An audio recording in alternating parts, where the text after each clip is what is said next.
마지막 시간이죠. 힘을 내시고요. 그래서 지금 일단은 삼방식의 육방법을 세부적으로 들어갈 건데요. 자, 1, 2월 달 과정 그렇습니다. 작년 시험 문제가 6문제가 나왔었거든요. 그죠? 나중에 이제 작년 시험 문제를 보시면 오늘 강의를 한 걸로 4문제 정도 맞출 수 있는 실력으로 가도록 할게요. 그죠? 그래서 이제 삼방식 육방법이 참 어렵습니다. 그래서 여기를 이제 세부적으로 간다는 것은 굉장히 너무 힘들어요. 그래서 이 자체가 이제 뭐가 나오냐면 삼방식 육방법에 이 지금 나와 있는 의의를 요새 물어봐요. 의의하고 그 산식하고 그 대상과 특징을 물어보는데, 자, 이렇게 한번 볼게요. 우리가 여러분들 지금 비용성, 다시 한번 비용성, 시장성, 수익성이라는 게 있었잖아요. 그죠? 다시 한번 생각을 해보세요.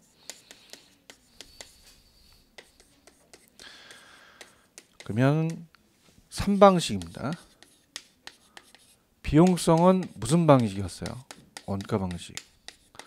시장성은 비교 방식. 수익성은 수입 방식이었죠. 그죠? 이렇게 해서 보시고 3방식 몇 방법이었나요? 6방법이었죠. 그죠? 그러면은 여러분들이 생각하실 때 지금 가액과 임대료라면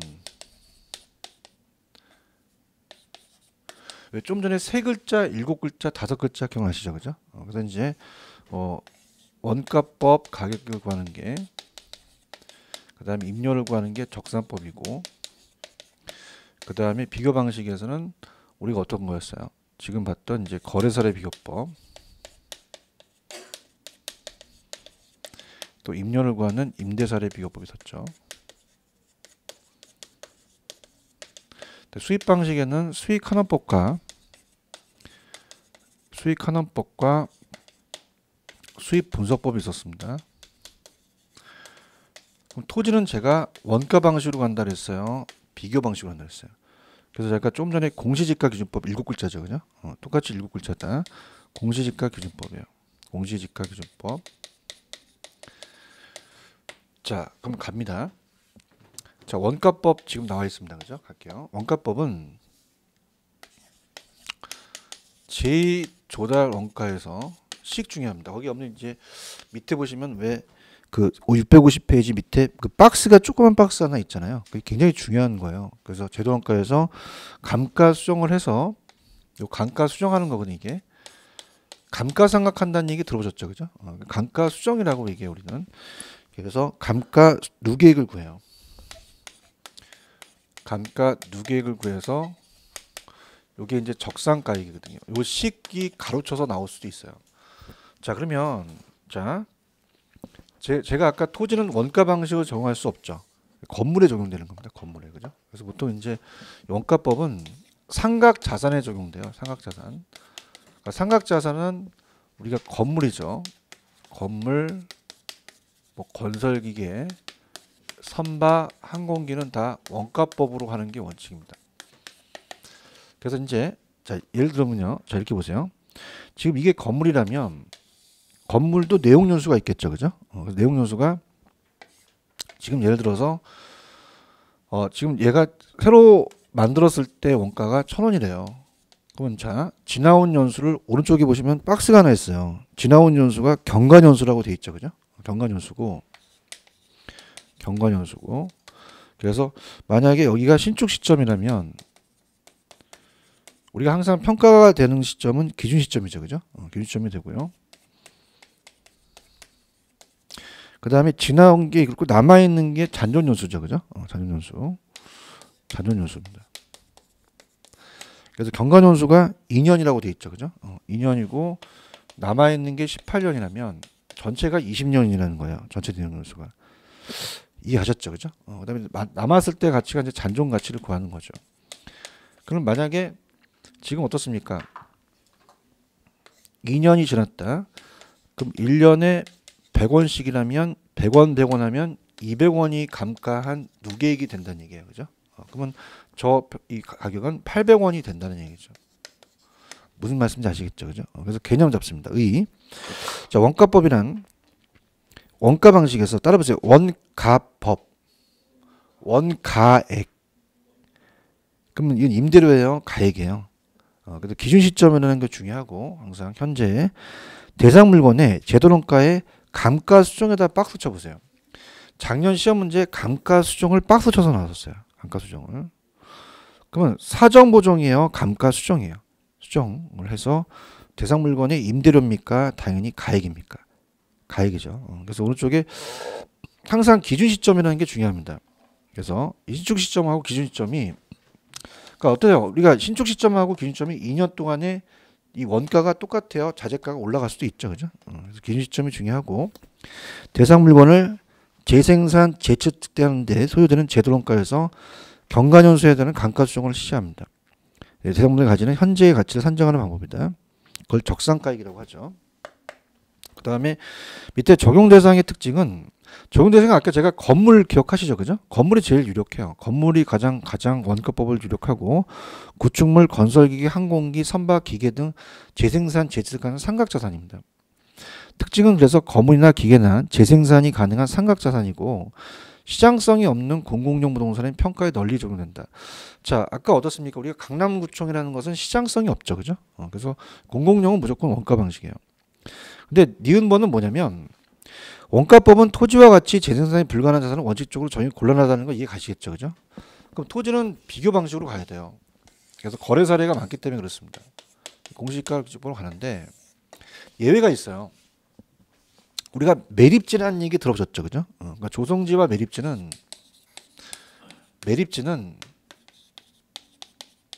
이쪽 땅을 매립했기 때문에 거래됐던 사례가 없어요. 그러면 어떻게 돼요? 이 매립을 하는데 비용이 들어가죠, 그죠? 그럼 지금 이미 모락모락 나니까 얘는 예외적으로 가능합니다, 그죠?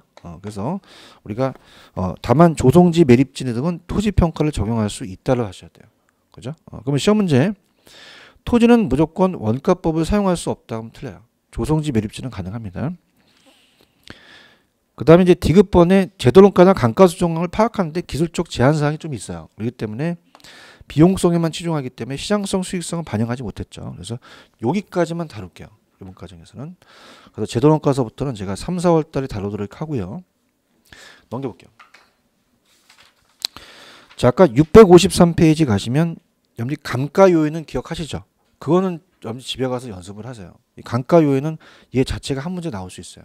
연습하시고 그 다음에 넘기시면은 자, 페이지 가셔서 661페이지입니다. 661페이지 가시면 거래사례 비교법이에요. 자, 거래사례 비교법 들어갑니다. 자, 거래사례 비교법은 일단 거래사례가 적어야 돼요. 거래사례가 많아야 돼요. 시장성이 있어야겠죠, 그죠? 그래서 이제 거래사례 비교법은 자, 아까 여러분들 왜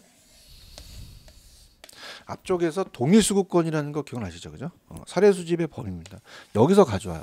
동일수급권에서 거래 사례를 그래서 비교합니다. 동일수급권에서. 그래서 저번 시간에 여러분들 왜 제가 인근 지역, 유사 지역 기억하십니까? 강남역, 역삼역, 그죠? 그래서 인근 지역에서 먼저 사례를 가져오는 게 원칙이죠, 그죠? 그다음에 이제 유사 지역으로 가죠. 그래서 대상 부동산이 속해 있는 것을 인근 지역이라고 했어요. 사례가 있고 근데 대상은 없지만 사례가 있는 건 유사 지역입니다. 자, 그럼 용어 정리로 갈게요. 자, 지금 거래 사례 비교법이죠. 거래 사례가 있으면 그걸 비교한다는 거예요, 평가를. 그러면 자, 우리가 사례는 과거의 거래 사례입니다. 과거의 거래 사례. 가격을 알죠. 가액이라고 얘기합니다. 그럼 1년 전에 1억으로 거래됐어요. 그럼 몰라요? 과거 가격을 알아요. 알죠? 거래 사례를 가지고 비교한다는 거예요. 그러니까 내가 평가하려는 부동산은 대상이죠. 대상 가액을 모른다는 얘기죠. 그건 거래됐던 시점을 거래 시점이라고 하고 평가에 기준되는 시점은 기준 시점입니다. 그럼 시점이 똑같습니까? 다릅니까? 다르죠. 거래 시점을 기준 시점으로 돌려와야 돼요. 그럼 항상 여러분들 거기 밑에 보시면 음영 박스에 박스 있죠. 이 박스를 주의 깊게 보세요. 자, 그래서 일단 대상가액을 사례부동산과 비교해서 준했다 그래서 시상가액을 비준가액이라고 얘기를 합니다. 비준가액. 자, 그래서 비준가액이라고 얘기하면서 자, 우리가 사례가액을 알죠. 1억으로 거래가 됐대요. 그러면 먼저 나와 있는 사정보종이라는 뜻은 뭐냐면 자, 생각해 보세요, 여러분들. 형이 동생한테 넘기면 좀 싸게 넘기죠. 그럼 특수한 사정이 개입됐으니까 그걸 고쳐서 고치다는 얘기예요. 시점 수정은 뭐냐면 자 지금 1년 전에 1억이면 지금은 시점이 틀리죠. 그러니까 시점을 수정해야 되고요. 그 다음에 가치 형성 요인은 아까 형이 일찍게 기억하시죠, 그죠? 그러니까 지역과 개별 요인이에요, 그죠? 그래서 우리가 지역 요인 비교라는 것은 만약에 내가 강남역인데 사례가 없으면 유사 지역으로 갈 수 있죠. 그럼 지역에 대한 요인이 틀리다는 얘기죠, 그죠? 다만 내 부동산이 옆에 있는 건물이 있으면 개별 요인도 차이가 있죠. 그래서 아까 형이 일찍게 기억하시죠, 그죠? 이게 형성 요인이에요, 그죠? 그래서 지역 요인과 개별 요인 비교하고 면적까지도 또 비교를 합니다. 자, 정의 중요합니다. 갈게요. 자, 거래사례 비교법이란 대상 물건과 가치 형성 요인이 같거나 비슷한 물리적 거래사례 박스, 임대사례가 아닙니다. 거래사례와 비교해서 대상 물건의 현황에 맞게 사정 보정의 박스 쳐보세요. 여기 가로쳐서 나왔어요. 작년에. 감가 수정이라 그래야 돼요. 사정 보정이라 그래야 돼요. 사정 보정이죠. 사정 보정하고 시점 수정하고 가치 형성 요인을 비교 등의 과정을 거쳐 대상 물건의 임대료입니까? 가액입니까? 가액이죠. 그래서 여기 규칙에 나와 있기 때문에 이 정의를 정확하게 판단하시고 그 가로치기 나올 수 있다는 거 체크하시고요. 그다음에 적용 대상으로 가볼게요. 여러분들 아까 건물이나 건설기계, 선박, 항공기는 그냥입니까? 상각이 됩니까? 원가법으로 가요. 근데 자 재밌는 게 자동차는요. 거래 사례가 많아요. 그죠? 그럼 시장에서 거래되는 게 굴삭기예요, 선박이에요, 항공기예요, 자동차예요. 자동차죠. 그러니까 자동차만은 거래 사례로 비교법으로 갑니다. 이따 다시 해드릴게요. 그죠? 그래서 거기 보시면 자동차 있나요? 찾으셨습니까? 그다음에 아파트도 시세가 나와 있죠. 그죠? 그다음에 이제 주택, 동산도 거래 사례로 가요. 동산도 많이 거래되니까 과수원도 거래 사례로 갑니다. 상장이라는 건 주식이 상장됐다는 건 거래되고 있죠. 상장부터는 다 거래사례. 이따 요거는요. 이따 다시 또 이따 할 겁니다. 머릿속만 두세요. 시장성에 근거를 하고요.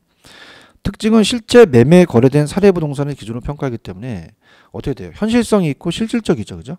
그리고 시장성은 없는 공공용 부동산의 물건은 적용이 곤란합니다. 자, 그럼 강남구청은 거래됐던 사례가 없죠. 그럼 이런 것들은 거래 사례로 할 수 없다는 얘기죠. 그 다음에 안정적 시장 상황에서 적절한 거래 사례가 있으면 부동산 전반에 적용할 수 있지만 밑줄 쳐보세요. 극단적인 호황이나 불황기에는 매매사는 신뢰도가 떨어진다는 것도 나왔었어요. 그러니까 무슨 말이냐? 자, 사례 부동산이 거래됐을 때는 호황이었는데 지금은 불황일 수도 있잖아요, 그죠? 그래서 신뢰성이 떨어지고 평가사의 주관과 경험이 많이 적용됩니다. 그러니까 지금 요 곱하는 것은 평가사가 여러분 생각해 보세요. 만약에 요번에 3월 달에 평가사 시험 문제 있는데 평가사를 따고 내년에 평가하는 애는 신입이죠. 그죠? 그럼 걔는 좀 경험이 적어요. 근데 한 20년 된 평가사는 경험이 많잖아요. 그럼 평가사마다 다를 수도 있다는 얘기죠. 그죠? 그리고 비과학적입니다. 좀. 그다음에 가격 편차가 좀 커서 우리가 좀 가치 자체가 좀 오류가 나타날 수 있다는 얘기죠. 이해하시겠죠? 그죠? 여기까지 보세요. 그 선택 기준서부터는 제가 다음에 3, 4월 달에 빼도록 하고요. 이렇게 해서 거래사례 비법 받고 넘겨보세요. 수입 방식 갑니다. 수입 방식 가기 전에 667로 한번 잠깐 가볼게요. 667로 가시면 공시지가 기준법이라는 게 있나요? 자, 아까 제가 토지는 공시지가 기준법을 한다고 말씀드렸죠. 그죠? 그러면은 자, 부동산 가격 공시 및 감정평가에 관한 법률에 의해서 자, 일단 어떻게 됩니까? 밑에 가시면 이 대상 부동산과 가치 형성이 같거나 비슷한 유사한 이용 가치를 지닌다고 인정되는 표준지라고 되어 있죠. 자, 그럼 여러분 보세요. 자, 우리나라가 한 3천만 필지의 개별 토지가 틀립니다. 여러분이 개별 공시지가라는 얘기는 들어보셨죠? 개별 공시지가는 여러분이 가지고 있는 개별에 대한 그 필지 하나하나를 매기는 공시지가예요. 근데 이것이 선정하기 위해서는 표준지 공시지가를 50만 필지를 선정합니다. 이 표준지는 감정평가사가 해요. 그럼 표준지를 가지고 선정한다는 거죠. 그럼 우리 학원에도 여러분들 근처에 표준지가 없겠어요? 표준지가 있겠어요? 있겠죠, 그죠? 그래서 표준지가 그 대표가 됩니다. 이 표준지가 대상 부동산과 비교하기 때문에 당연히 얘도 비교 방식이 들어가요, 그죠? 그래서 공시지가 기준법은 표준지 공시지가로 가자는 거죠. 표준지를 기준한다는 게 중요하고, 그래서 먼저 인근 지역에서 보고 없으면 유사지역으로 가야겠죠, 그죠? 그래서 갑니다. 자, 표준지의 공시지가를 기준으로 대상 토지 현황에 맞게끔 시점 수정을 해야 됩니다. 그러니까 표준지의 공시 기준이 1월 1일이거든요, 그죠? 근데 지금은 오늘은 몇 월 며칠이에요? 2월 달이죠, 그죠? 시점이 틀릴 수 있다는 얘기예요. 그 다음에 여러분 어떻습니까? 아까 표준지가 인근 지역이 없으면 유사 지역에서 가져올 수 있죠. 그럼 지역이 같습니까? 틀립니까? 틀리고, 또 옆에 있는 표준지라도 개별 요인 틀리겠죠. 비교한다는 얘기예요. 그래서 그 밖에 또 보정을 해서 가액을 산정하는 거죠. 자, 그럼 이것도 당연히 공시지가 토지의 가격이니까 임대료예요, 가액이에요. 가액이죠. 그래서 이 공시지가는 이 공시지가는 토지를 공시지가로 한다는 자체는 이따 또 나올 겁니다. 그죠? 근데 중요한 건 여러분들 이 토지에 지금 이거도 자 보세요. 표준지와 내 대상을 그냥 있나요? 비교했나요? 그럼 원가 방식이에요? 비교 방식이에요? 이거 머릿속에 두셔야 돼요. 그 다음에 그 대상은 개별 공시가로 비교하는 게 아니라 표준지 공시가로 기준했다는 것도 머릿속에 두세요. 표준지 공시가와 개별 공시가는 나중에 공시지가에서 배우십니다. 그죠? 넘겨볼게요. 669입니다. 669. 가장 어려운 방식이 수입 방식인데 669로 가시면 수입 방식으로 갈게요. 자, 수입 방식은 수익성이 있어야 되죠. 자, 그래서 이제 상업용 부동산, 오늘 여기 우리 학원 같이 임대로 나오거나 이런 부동산이 많이 사용돼요. 그죠? 그러면 수입 방식의 수익 하나법은 가액인데요. 자, 이 산식이 중요합니다. 수익 가액이라는 것은요, 항상 평가사는 장래 순수익이 중요한 거죠, 그죠? 장래 순수익을 봐요. 순수익을 봐서 이 건물이 나중에 여기에 전철이 뚫려서 앞으로 임대료를 많이 받으면 가격이 올라가겠죠, 그죠? 그래서 환원율로 나눕니다. 그래서 요 시기 적지 마시고 어디에 있냐면요, 미래 수익을 환원한다는 거거든요. 할인한다. 요게 아마 넘기시면 바로 있을 거예요. 670페이지 있습니다. 자, 670페이지 가시면 거기 중간에 전통적 소주부에 음영 박스가 돼 있죠, 그죠? 그래서 요 시기 중요합니다. 그래서 요 환원율이 가로쳐서 한번 나왔었어요. 그죠? 그 다음에 그 순수익은 옆에 점을 보시면은 옆에 점 보시면 순수익은 순영업소득이라고 되어 있습니다. 그래서 감정평가 이론상 이 순수익은 무조건 순소득으로 계산을 해요. 그죠? 그래서 얘가 순이니까 얘도 순이죠, 그죠? 이렇게 해서 그래서 얘 가로치고 나오고 얘 가로치고 한번 나왔었어요. 그죠? 그래서 이렇게 보시면 됩니다. 자, 그러면 전 페이지 가시면 그 개념이 의의가 이번 시험 문제 나왔었는데 들어가 볼게요. 자, 수익환원법이란 대상 물건에 장래 동그라미 쳐세요. 장래. 자, 순수익은 현재 순수익이에요, 장래 순수익이에요. 미래죠, 그죠? 순수익이나 미래 현금을 환원하거나 할인이라는 단어가 작년에 가로쳐서 나왔습니다. 할인. 자, 그럼 공제예요, 할인이에요? 할인이죠, 그죠? 그래서 대상 물건의 임대료입니까, 가액입니까? 가액인데, 자, 지금 여러분들 순수익은 환원한다는 말을 씁니다. 환원한다는 말을 쓰고, 그 다음에 밑에 옆에 미래의 현금 흐름. 미래의 현금 흐름은 할인이라는 단어를 써요. 왜 그러냐면 나중에 배우시겠지만 이 순수익은 그냥 한 해의 소득이에요. 그래서 1년에 만약에 2천만 원 번다면 그냥 2천만 원 갖고 그냥 한번 돌리는 거예요. 근데 여쭤볼게요. 자, 소득이요, 2천만 원만 될 수 있습니까? 3천이 될 수 있습니까? 그럼 매 기간 현금흐름이 다를 수도 있죠, 그죠? 그래서 뭐 1년 때는 2천, 2년 때는 3천이 될 수 있잖아요. 그럼 이거는 할인이라고 얘기를 해요, 그죠? 여러 해 소득은. 그거는 뭐 조금 깊숙한 거니까 나중에 이 수익 방식을 가면서 좀 설명하도록 할게요. 하여튼 요 개념이 중요합니다, 그죠? 그래서 할인이라는 단어가 가로쳐서 나왔었어요. 그러면 적용 대상은 일단 상업용 부동산이 임대용 부동산이에요. 자, 그러면 이 건물이 상업용인데 여러분들 이 건물은 그냥입니까? 임대료가 생깁니까? 그 임대료가 많이 나오면 건물의 가치가 높겠죠. 그걸 매기는 거예요. 그 다음에 공장재단 이따 보겠지만 공장재산의 집단입니다. 이것도 수익환원법으로 갑니다. 이따 할 거지만 그래서 공장재산의 집단이니까 가고 강업권, 어업권, 건이 들어가면 무조건 다 수익환원법이에요. 기업가치 수익환원법이고 수익성 자산. 그래서 특징은 임대용 부동산과 기업용 부동산이에요. 근데 임대용 부동산과 기업용 부동산에서 기업용은 잘 쓰이지 않습니다. 왜냐하면 자 보세요. 기업용은 삼성 같은 사옥이에요. 그죠? 근데 삼성 사옥 같은 건 매각이 잘 안 되잖아요. 그죠? 그래서 특히 염리 삼성 사옥은 임대를 주지는 않잖아요. 그러니까 삼성이 하는 매출액으로 따지거든요. 그러면 여러분 이게 통상 생각해 보세요. 삼성이 매출액이 어마어마하게 많이 올리잖아요. 건물의 가치도 높다는 얘기죠. 그거는 별로 빈번하지 않다는 거죠. 이게 보통 여러분 우리 건물처럼 주위에 있는 게 다 임대용 부동산이잖아요. 그래서 임대용 부동산이 많이 적용돼요. 기업용 부동산은 잘 평가하지는 않습니다. 수익성 부동산의 평가하고 장래 순수익을 예상해서 현재 가치를 구할 게 논리적이죠. 우리가 아까 봐봐. 염리 가격과 가치라는 거 기억하십니까? 그죠? 그럼 평가사가 매기는 것은 가치잖아요. 그럼 평가사는 가격을 매겨줘야 돼요? 가치를 매겨줘야 돼요? 그러면 가만히 있어야 돼요? 이 환경을 봐야 돼요. 지금은 20억으로 중개사가 얘기를 하지만, 그죠? 여기가 전철이 뚫리고, 그죠? 상권이 좋아지고, 그러면 가치가 확 올라가잖아요. 그죠? 그래서 이 수입 방식이 가장 선진화 기법입니다. 이 수입 방법이 가장 장래 순수익을 현재 가치로 구하는 논리적인 평가 기법이거든요. 그래서 선진국은 거의 다 수입 방식을 많이 써요.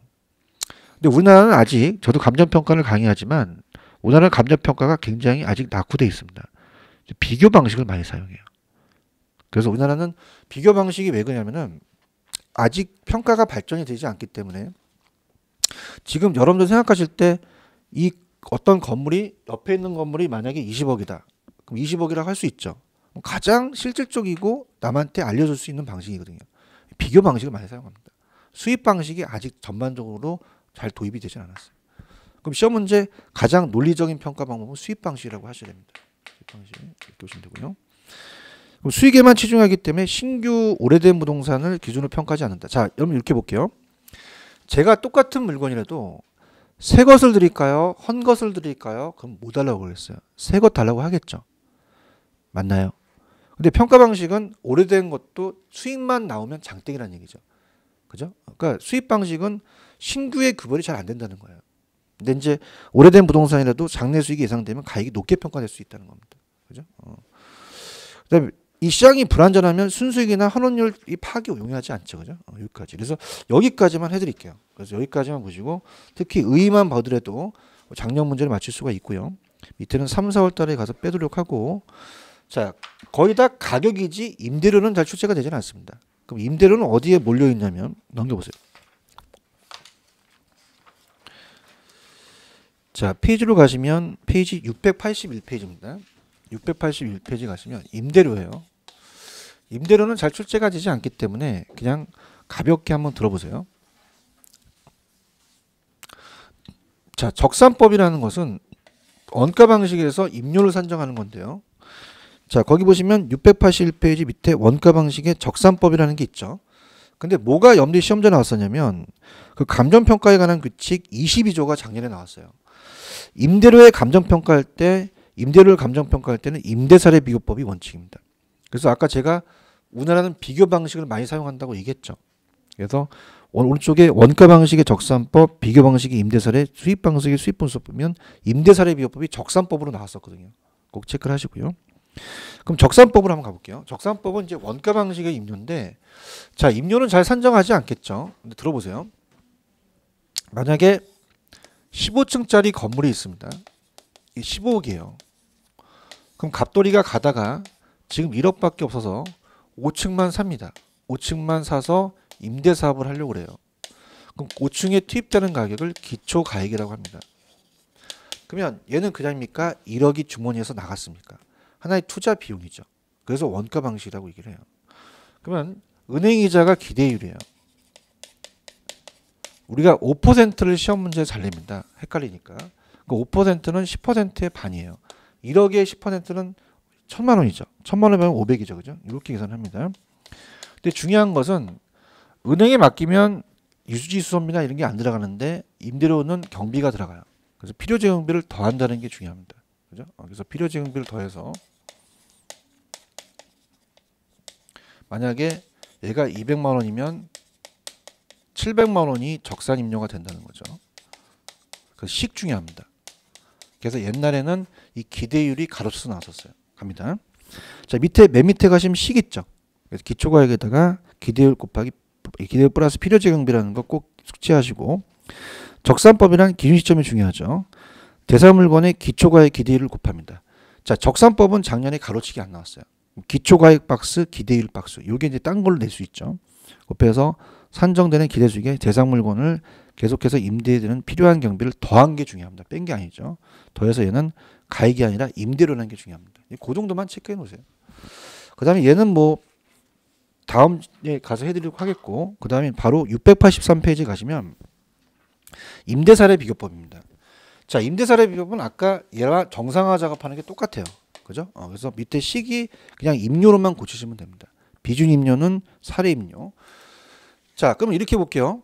만약에 지금 여기 지금 강의실을 염리 임료를 구하고 싶어요. 만약 여기를 만약에 염리 사서 임료를 한다면, 그럼 이 방식은 비교 방식이에요. 그래서 옆에 있는 건물하고 비교를 해요. 그럼 사례 임료를 가져와야겠죠. 그럼 만약에 형이 동생한테 임대차 하면 싸게 넘겼죠. 그러면 사정 보증을 해야죠. 그다음에 옆에 있는 건물이 3년 전에 임대차 했던 거래요. 그러면 시점 수정을 해야겠죠. 그죠? 그다음에 지금 여기는 없고 만약에 유사지역으로 간다면 지역료인을 비교해야 돼요. 개별료인 비교. 아까 똑같아요. 정상. 근데 얘는 임료라는 게 틀립니다. 그래서 자, 임대사례 비법은 뭐 어디에 동그라미 치냐면 대상 물건과 가치 형성을 갖거나 비슷한 물건의 임대사례입니다. 거래사례가 아니에요. 임대사례 박스. 비교해서 대상 물건의 현황에 맞게 사정 보정, 시점 수정, 가치 형성이 아까 거래사례법과 같습니다. 그럼 뭘 내냐면 밑에 가액이 아니라 임대료죠. 근데 여러분들 보세요. 따라보세요. 임대사례. 그럼 임대니까 가액이에요, 임대료예요. 당연하겠죠. 그죠? 이렇게 보시고 넘겨볼게요. 수익 방식의 수익 분석법입니다. 수익 분석법은 자, 요거는 잘 출제가 되지 않지만 그냥 보시면 자, 수익 분석법도 임료입니다. 자, 이거는 거기 보시면 식이 중요합니다. 수익 임료는 자, 순수익에다가 순수익이 이제 수익 순임료이죠. 순수익에다가 필요정비를 더해요. 그럼 여기서 핵심 포인트는 필요정비를 뺐습니까? 얘도 더했습니까? 더한 게 중요하죠. 갑니다. 개념 잡으십시오. 자, 수익 분석법이란 일반 기업 경영에 의해서 산출된 총수익에다 박스 쳐보세요. 총수익을 분석해서 대상 물건의 일정 기간 산출할 것을 기대는 순수익 박스 치십시오. 자, 그러면 여러분들 제가 아마 여러분들이 이 이론이 안 됐더라도 잡으세요. 순수익은 총수익에서 총비용을 빼야 순수익이 나오죠. 그럼 여러분들이 먼저 순수익을 분석해야 돼요. 총수익을 분석해야 돼요. 총수익을 분석해서 순수익을 산정하는 거죠. 근데 출제원은 그 총수익과 순수익을 바꿔낼 수도 있다는 얘기입니다.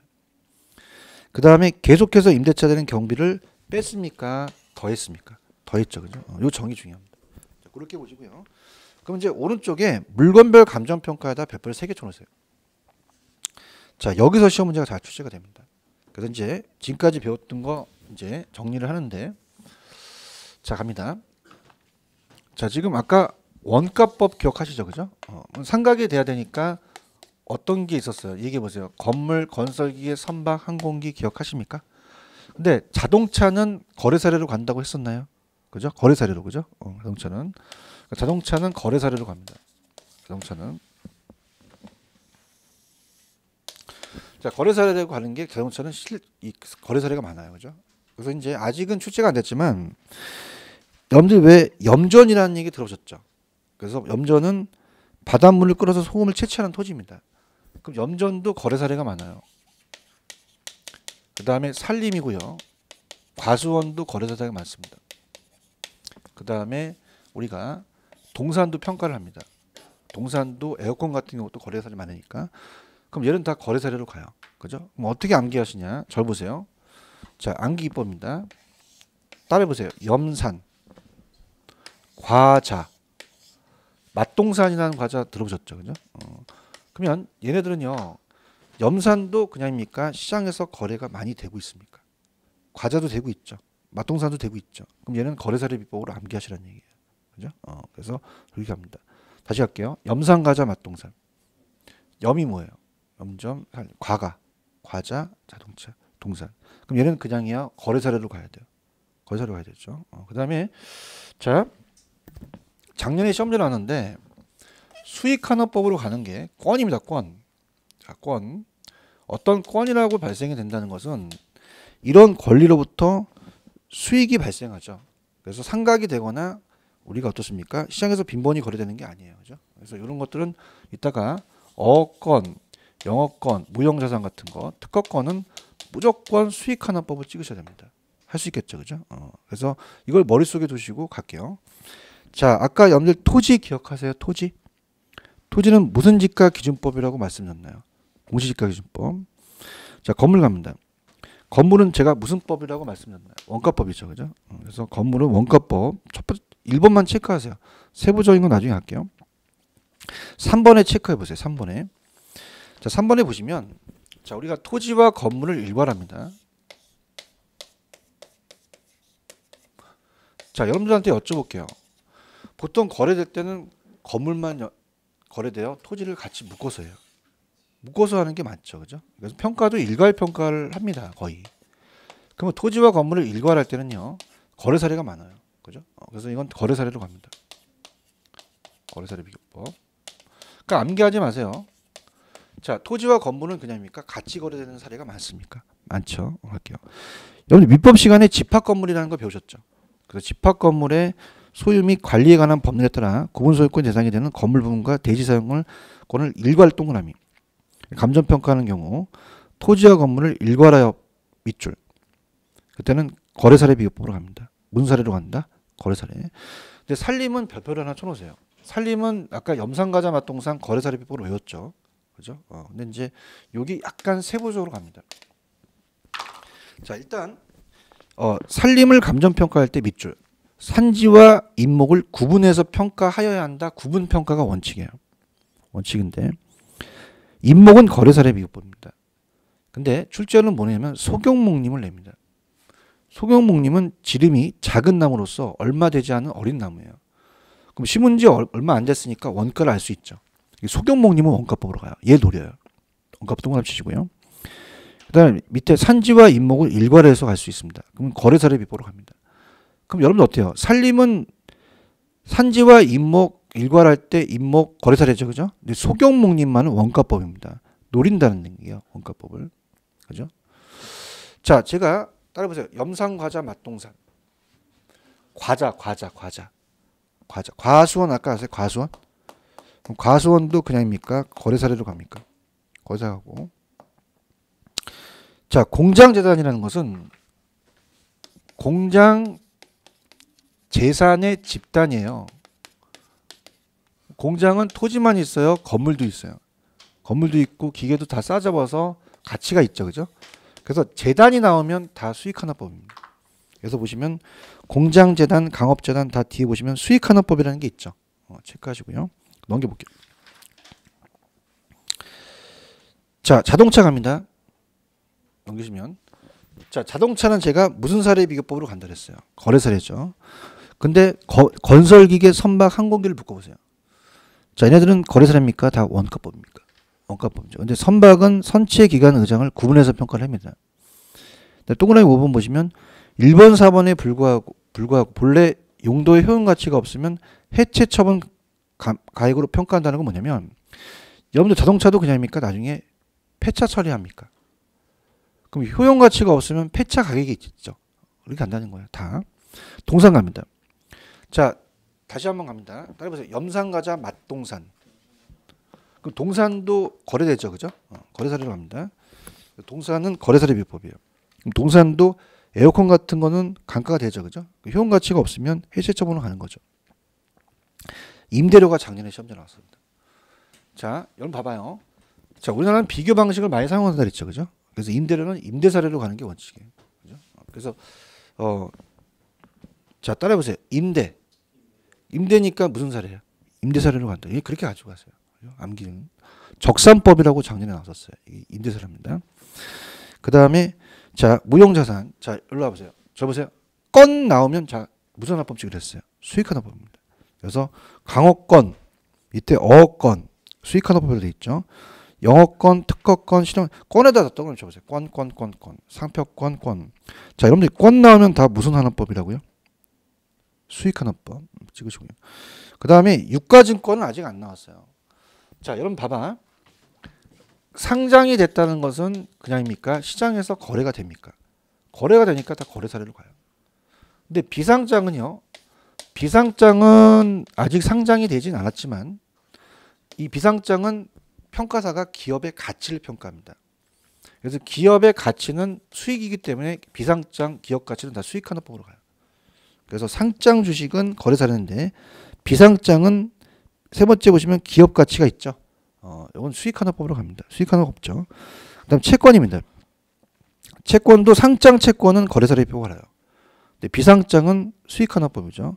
3번의 기업 가치 박스. 기업 가치는 무조건 수익하는 법입니다.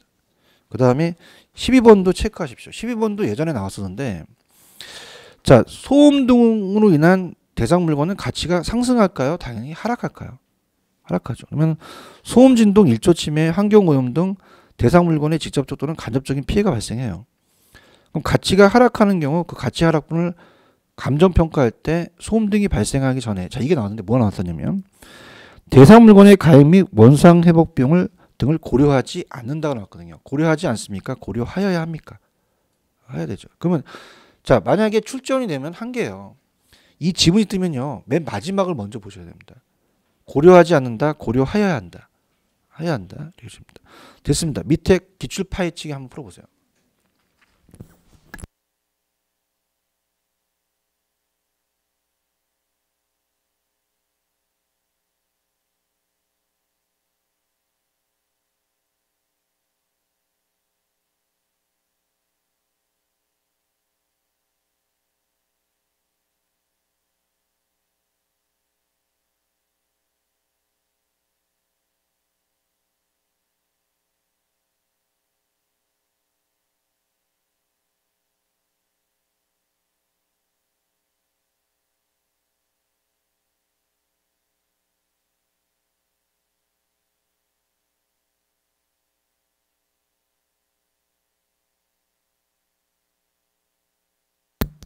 몇 번의 정답입니까?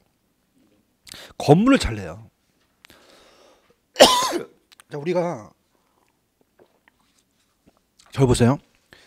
평가사가 많이 평가하는 게 굴삭기예요. 건물과 토지예요. 건물과 토지에서 많이 내요.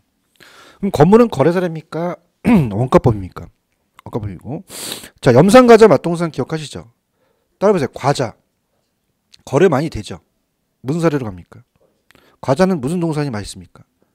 동산 나왔잖아요. 거래사례. 그 다음에 항공기는 원가법이죠. 이해하셨습니까? 그럼 가볼게요. 페이지 넘겨보세요. 자, 갈 때까지 갑니다. 720페이지 가세요.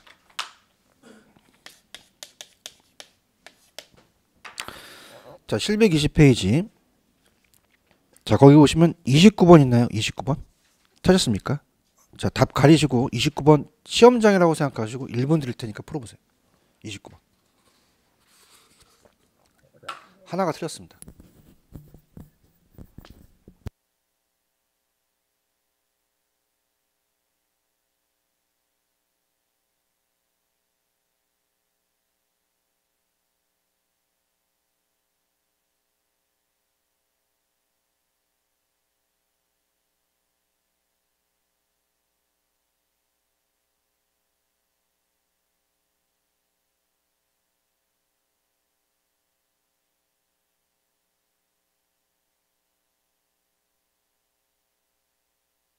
또 냈죠? 뭐 냈어요? 건물이잖아요. 그죠? 원가법이죠. 이해하셨습니까? 그래서 기출 문제를 뺏겨낸다는 얘기예요. 그죠? 자, 그럼 이렇게 볼게요. 문제. 토지는 공시지가죠. 그죠? 그래서 어떻게 되냐면 대상 토지와 동일 또는 유사한 표준지입니다. 표준지에다가 동그라미 쳐보세요. 개별 공시지가예요? 표준지예요. 표준지 공시지가를 선택하고 시점 수용 등 필요한 조정을 하고요. 자, 3번 가볼게요. 아까 제가 건물과 토지를 일괄할 수 있다고 말씀드렸었나요? 자, 요거 한번 보세요. 무슨 사례로 갑니까? 거래 사례로 가고요. 이건 지금 소음 진동 일조 침해 아까 기억나시죠? 지문 길죠? 어디만 뭐라 그랬어요? 고려하지 않는다, 고려하여야 한다. 그렇죠. 자, 산림은 삼지와 인목을 구분하지만 일체로 감정평가할 때는 무슨 평가할 수 있나요? 일괄가죠. 제 얘기 믿으시겠죠? 그죠? 여기 있습니다. 그죠? 그래서 여기를 잡으세요. 여기를. 그죠? 그래서, 저를 보세요. 자, 여러분들 보세요. 암기해야 돼요. 먼저 이해를 해야 돼요. 자, 원가법은 그냥입니까? 삼각이 돼야 됩니까? 자, 대답해 보세요. 삼각 되죠? 건물 삼각 안 돼요? 삼각 돼요. 굴삭기, 선박, 항목이 되죠. 근데 아까 제가 염산과자 맛동산 외우라고 했나요? 자동차는 그냥입니까? 거래 사례가 많습니까? 자동차 되겠죠. 그죠? 그다음에 따라보자. 입 한번 열어보세요. 염산과자 맛동산. 근데 이거를 그냥 야매로 가지 마시고, 자, 이건 제가 무슨 사례 비교법이니까 암기하는 거야. 거래 사례죠. 그럼 염이 뭐죠? 염점. 연점은 규칙엔 안 나와 있습니다. 근데 혹시라도 평가에 시험 문제 실무에 나올 수도 있거든요. 살림은 살림이죠, 그죠? 살림은 주의하셔야 돼요. 산지와 임목을 구분하지만 임목도 거래 사례고 산지와 자 임목도 거래 사례고 산지와 임목을 이거할 때 거래 사례인데 소경목님 기억하십니까? 소경목님은 그냥입니까? 원가법으로 갑니까? 주의 있게 보세요. 그죠? 가수원도 거래 사례죠. 자동차도 거래 사례, 동산도 거래 사례죠. 그다음에 예를 들어 삼각자산은 효용 가치가 없으면 해체 처분을 간다는 거고, 그다음에 아까 권이라는 거 기억하십니까? 권이 나오면 무조건 무슨 합법 찍으셔야 합니까? 수익하는 법을 찍으셔야죠. 여기가 시험 문제 배정이 돼요. 이해하셨죠? 특히 아까 제가 따라보세요. 임대료는 무슨 사례로 가요? 임대 사례로 가죠. 적산법으로 가는 게 아니었습니다. 그죠? 이렇게. 그래서 이렇게 정리를 해주시면 돼요. 무슨 말씀인지 아시겠죠? 그죠? 그래서 이 물건별 감정평가에 시험 문제가 잘 출제가 됩니다. 그래서 염지 꼭 기억을 하셔야 돼요. 이해하셨죠? 그죠? 그래서 그렇게 해서 염지 보세요. 그래서 그런 식으로 이제 보시면 돼요. 특히 이제 뭐 이런 거 염지 조금 시간이 지났지만 좀 더 해드릴게요. 718페이지 가시면 24번. 좀 시간이 지나서 생각이 안 날지도 모르지만 718페이지 하시면 24번에 보시면 박스 있죠. 자, 도와드릴게요. 아까 적산임료에다 기초가액에다 기대율입니다. 기대율을 곱해서 프리정빌도 16회 때 나왔어요. 그 다음에 수익가액은 순수익에다가 환원율이거든요. 그죠? 그럼 몇 번이 정답이겠어요? 4번이 정답이죠. 그럼 여러분들 제 얘기를 좀 들어보세요. 그냥입니까? 산식이 중요합니까? 산식이 중요하죠. 그죠? 산식이 중요하니까 그렇게 보시면 됩니다. 이해 가셨죠? 여기까지 이제 하면서 오늘 배웠던 거 다시 한번 정리를 해볼게요. 자, 감정평가에 대한 분류입니다. 아까 기준 시점 기억하시죠? 기준 시점 가격조사가 완료한 날짜입니다. 그죠? 그럼 기준점이 정해질 때는 가격조사가 불가능해야 돼요? 가능해야 돼요? 가능하고. 자, 아까 염지 왜 소급과 기한부 기억하십니까? 그래서 소급은 과거고 기한부는 미래로 기준 시점이 정해졌죠. 그럼 여러분이 출제원이라면 뭐와 뭐를 바꿔내겠어요? 소급과 기한을 바꿔내고요. 그 다음에 감정평가에 대한 물건에 따른 분류가 개별평가 원칙인데 아까 구분하고 부분이라는 거 기억나십니까? 그래서 풀어봤을 때 아까 일체로 이용되는 일부분이라는 거 기억나시나요? 그럼 구분 찍어야 돼요? 부분 찍어야 돼요? 부분 찍어야 되죠. 그 다음에 가치와 가격은 똑같습니까? 틀립니까? 틀리죠. 제 야매가 그냥입니까? 좀 가격합니까? 가격은 과거라는 거 기억나십니까? 재치가 있죠. 그죠? 그럼 가치는 현재라는 거 기억나시죠? 자, 좀 대답 좀 해주십시오. 자, 발형이에요? 형발이에요? 형발. 우리 형이 그냥입니까? 일직계입니까? 그 형성 요인은 일직계 기억나시죠? 이렇게 보시고요. 자, 제 원칙은 어떨까? 아까 적합의 원칙과 균형의 원칙 기억하시죠? 그럼 적합은 지읒 들어가니까 무슨 문서가 관련됩니까? 균형은 기억 들어가니까 개별서. 이런 식으로 한번 보세요. 그죠? 그래서 이런 식으로 동영상을 다시 보시면서 이렇구나. 그럼 평가사 우리 감정평가는 이 두 가지를 바꿔내는 걸로 연습을 좀 해보자. 물론 계산 문제는 안 했지만 이해하셨죠, 그죠? 그 다음에 아까 왜 3방식은 3글자, 7글자, 5글자 기억하십니까? 다시 얘기하세요. 몇 글자입니까? 이거 얘기하세요. 3글자, 7글자, 5글자. 할 수 있죠, 그죠? 그 다음에 건물, 건설계, 선박, 항공기, 삼각자산의 원가법이지만 자동차는 그냥입니까? 거래사례 비교법입니까? 자, 한 번만 따라보세요. 염산과자 맛동산. 무슨 사례입니까? 거래사례고 건 나오면 수익하는 법 찍으셔야 되는 거죠. 이해하셨죠, 그죠? 그래서 동영상 들으신 분들도 자신 있습니다. 작년 문제 오늘 한 네 타임에 작년 문제 4문제가 맞출 수 있습니다. 그럼 6문제 4문제는 굉장한 거죠, 그죠? 그러니까 이렇게 해서 보시고 다음 3, 4월 달에 가면은 이제 살을 붙입니다. 그죠? 그래서 각각 3방식 6방법을 살을 붙여서 나갈 거예요. 문제가 아시겠죠, 그죠? 근데 1, 2월 달에 강의가 중요해요. 그러니까 1, 2월 달에 강의가 이 전반적인 흐름을 여러분이 머릿속에 두셔야 전반적인 알 수가 있다는 거죠.